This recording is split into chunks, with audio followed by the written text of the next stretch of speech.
I wanted to clarify my request to you regarding code enforcement because there seems to be confusion as to what I want. Let me be clear.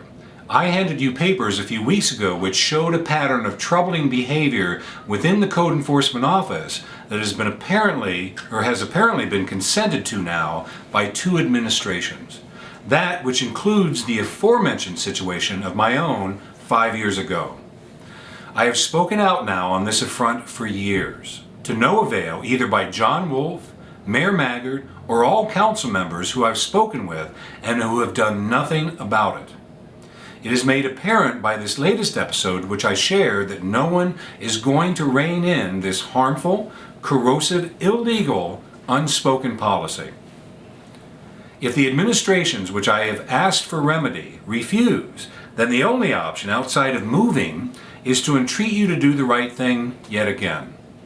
That is, to rein in the administration's power it uses against citizens by exerting your higher power as the voice of those citizens you're supposed to be representing, through your ability to investigate and legislate. It is called checks and balances, and you need to exert it for the good of the citizens and the Constitution you swore an oath to uphold. I do not suggest codes be gotten rid of. What I suggest is a moratorium on codes until this administration can not only assure us, but prove to us in good faith that respect for the citizens, the law, and the Constitution are what are sacrosanct in this community. If, as seems apparent with historical evidence, that she is unwilling to change these behaviors, perhaps taking away the legislation she misuses might make her more amenable to working within the parameters of consideration, decency, respect, and the law towards all the Whitehall citizens. That is what I'm suggesting.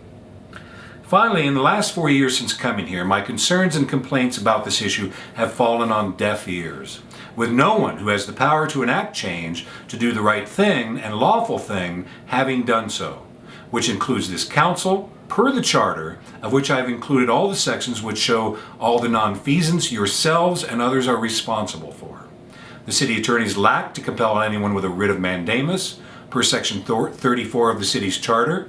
Both mayors for allowing this in light of their duties per sections 25 and 80 of the charter, and most egregiously, the people's own voice.